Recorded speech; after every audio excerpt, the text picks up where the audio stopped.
Sering nggak kita melihat saham-saham yang dulu banyak diomongin orang, dulu begitu hot, dan dulu naiknya itu sangat dahsyat. Bahkan sampai multi-bagger, sampai banyak dipamerkan kinerja Porto karena naik pesat dari saham tersebut.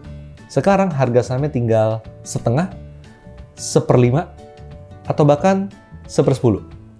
Dan yang tadinya orang-orang itu, para trader atau investor, expect bisa untung besar berkelanjutan di saham tersebut, ujung-ujungnya malah jadi rugi, nyangkut, dan susah dijual karena nggak liquid. Di video kali ini, kita akan lihat beberapa case saham-saham yang dulu jagoan, sekarang jadi memble. Bersama saya, Rio Rizaldi.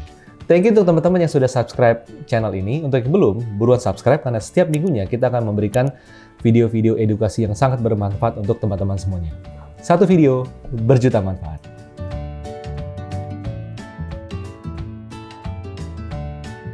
Nah, teman-teman, di sini saya akan ajak teman-teman langsung ke layar laptop di depan saya ini. Kita akan bahas saham yang dulu itu benar-benar hot. Yang pertama kita akan buka adalah Arto. Jadi sekilas histori mengenai Arto. Arto dulu adalah sebuah bank yang berada di Jawa Barat. Namanya adalah Bank Artos. Makanya kalau adalah Arto, dan diakuisisi, diubah namanya menjadi Bank Jago yang terafiliasi dengan grup Goto. Nah, jadi ketika waktu pandemi, kurang lebih tahun 2020 akhir hingga 2021 ya. Jadi ini sangat hot karena apa? Karena pertama, industri digital itu lagi naik daun, saham-saham teknologi lagi naik daun, dan setiap ada emiten apapun yang ada singgungannya dengan ekosistem digital, itu langsung hot, teman-teman. Langsung rame, langsung viral. Nah, jadi kalau dari layar ini, teman-teman bisa lihat di sini, Arto, Anda bisa lihat di sini, saya hilangin semua indikatornya dulu. Jadi moving average kita hilangin dulu, tapi ini saya mau kasih lihat beberapa insight sebenarnya. Jadi let's say dari sejak tahun 2020 akhir. Di tahun 2020 akhir, harga saham Arto ini di kisaran berapa sih? Di kisaran 2.400. Oke, di kisaran 2.400. Dan ketika dia right issue ya kalau nggak salah ya. Nah, right issue itu terjadi akuisisi oleh pemilik baru. Di sini harganya itu ketika itu kurang lebih di kisaran 900. Nah, di sini ini gambarnya nih. Ini kurang lebih di harga 900. Bahkan sebenarnya harga sebelumnya di 200-an ya. Di 200-an. Nah, yang teman-teman perlu lihat di sini apa? Ini saya simplify dulu jadi grafik weekly. Yang teman-teman perlu lihat di sini adalah kita bisa melihat bahwa harga saham ini dari sejak publik sudah mulai relatif tahu mengenai saham ini, dari sejak 2.500-an, itu dia sempat naik sampai 16.000. Sampai 16.000 bahkan, 19.000. Bahkan sampai beberapa house asing itu juga membuat riset mengenai saham ini, dan ternyata tidak lama setelah riset itu keluar, semua orang sudah terima, kabar burung itu sudah beredar, harga sahamnya malah nggak kunjung naik segimana-gimana amat di sana. Jadi kita bisa lihat dari sejak, kalau nggak salah ya, dari sejak pertengahan tahun 2021, harga saham Arto itu sempat terkoreksi dari 19.000 hingga mencapai 11.000. Teman-teman, ini nggak main-main ya. Ini nggak main-main. Ini kurang lebih turunnya itu sekitar 30, hampir 40%. Nah, hati-hati dengan saham yang sudah sangat tinggi seperti ini, karena volatilitas sangat tinggi. Kenapa volatilitas tinggi pada saham yang sudah melambung dengan tinggi juga? Karena untuk distribusi dibutuhkan range pergerakan yang lebar. Kenapa, teman-teman? Kenapa? Coba lihat di sini, di harga 2.500, maka kurang lebih. Kalau kita membeli dengan modal beli misalnya ya, 2,5 miliar. Oke, di sini modal belinya misalnya 2,5 miliar. Nah, ini dia. Di harga 2.500, maka di harga 19.000, harganya jadi berapa? Di harga 19.000, modal menjadi 19 miliar. Masuk akal ya? Modal menjadi 19 miliar. Nah, jadi teman-teman, ngebeli 2,5 M susah atau gampang? Susah. Ngejual 19 miliar susah atau gampang? Makin susah, teman-teman. Bukan makin gampang. Uang semakin besar di pasar, semakin susah untuk bergerak. Gajah semakin susah untuk bergerak ke kanan ataupun ke kiri dibandingkan dengan semut. Oke? Nah, jadi yang perlu kita lihat di sini adalah apa? Yang kita perlu di sini adalah kita nggak bicara mengenai insider atau seluk-beluk transaksi yang terjadi dalam Arto. Tapi pada dasarnya yang ingin saya sampaikan di sini adalah kalau ada saham yang naik banyak karena lebih ke cerita, story, atau corporate action semata, atau sentimen dan harapan, kita harus hati-hati. Karena apa? Karena 3 hal ini adalah fantasi, bukan realita. Anda harus ingat di sini. Stock market, harga saham, kalau naik, pasti karena ekspektasi. Dan ekspektasi itu objeknya apa? Objek adalah sesuatu yang belum terjadi. Yang belum terjadi, belum berjalan, belum dimulai mungkin, atau baru dimulai, dan apa? Dan belum dilaporkan, tercermin dalam laporan keuangan. Nah, ketika kita melihat hal-hal yang lebih banyak bergerak karena story, ekspektasi, dan harapan, pada dasarnya kita harus tahu bahwa satu titik saya harus jual.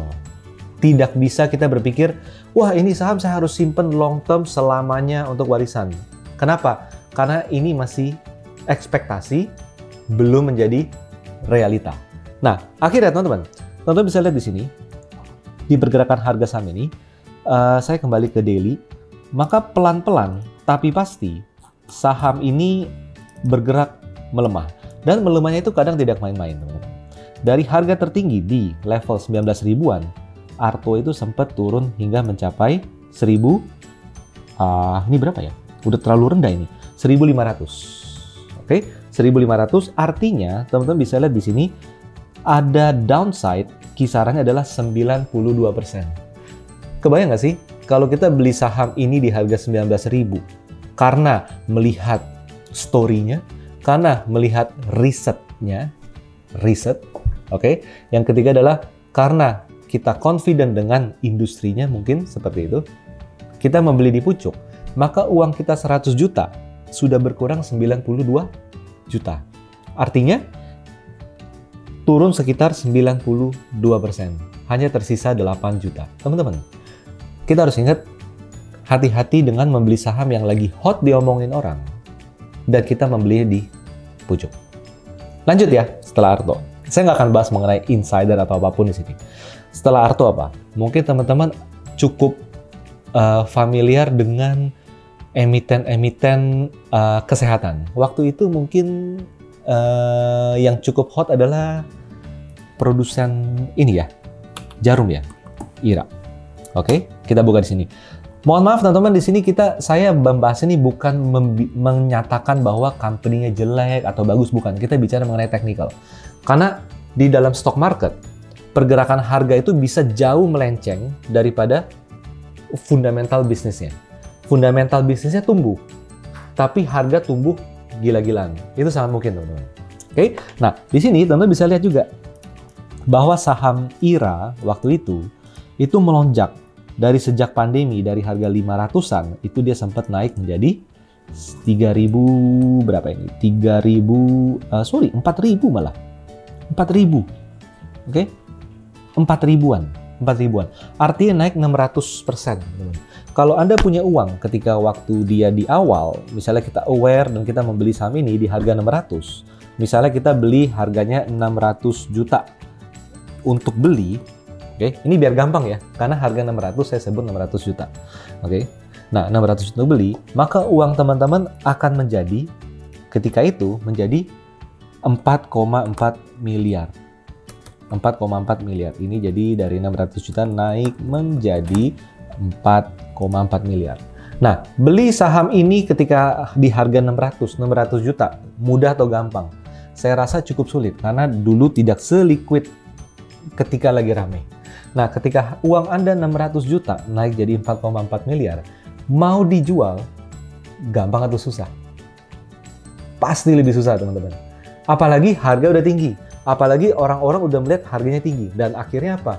akhirnya jadi lebih susah, lebih lama untuk menjual.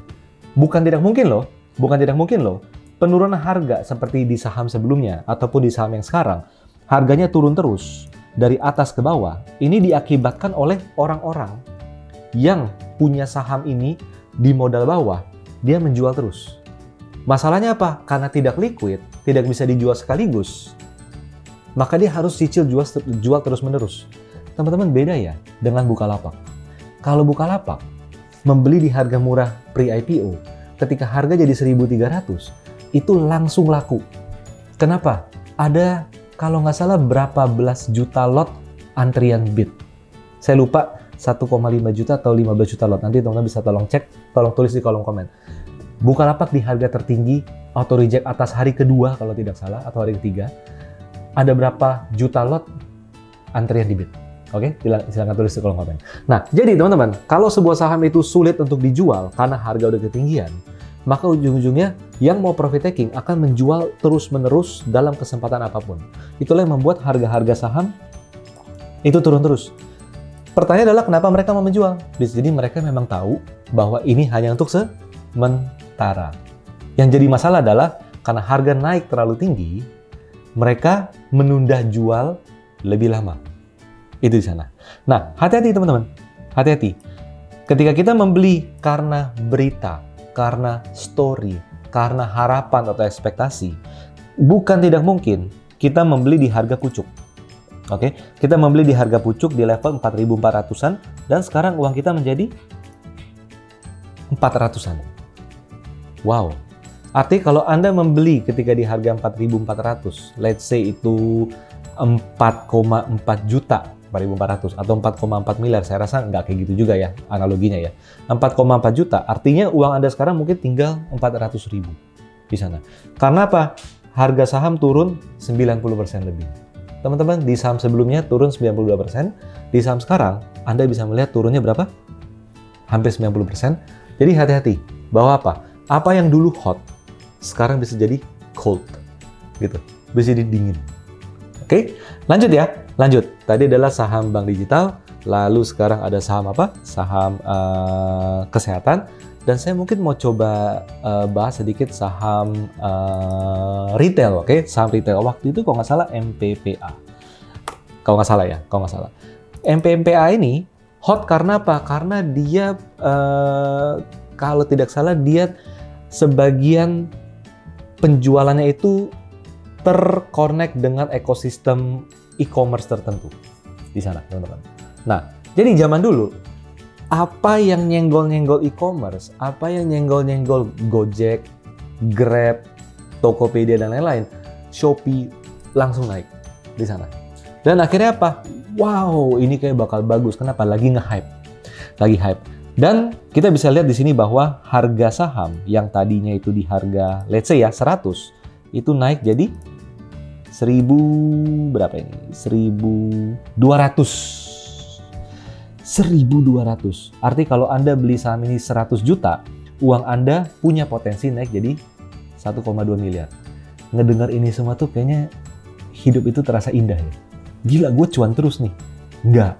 Kebanyakan orang nggak beli di 100, jual di 1.200. Kebanyakan orang ngebeli ketika sudah ramai diomongin orang, yaitu ketika harga sudah 1.000 di sana. Dan pada akhirnya, kembali lagi, beli 100 juta mungkin cukup gampang, jual 1,3 miliar itu pasti akan lebih susah. Butuh waktu yang lebih panjang, butuh pembeli yang lebih banyak.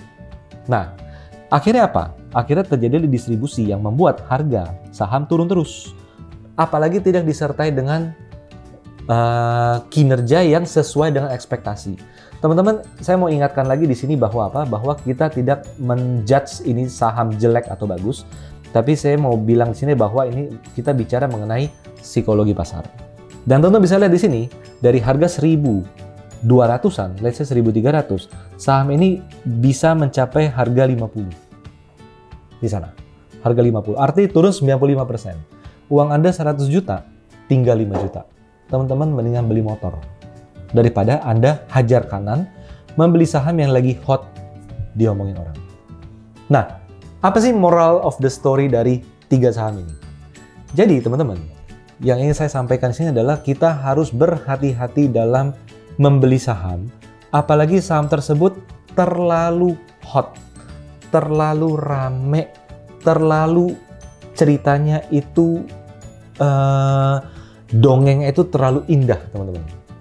Karena apa? Karena bisa jadi itu adalah cermin dari euforia pasar.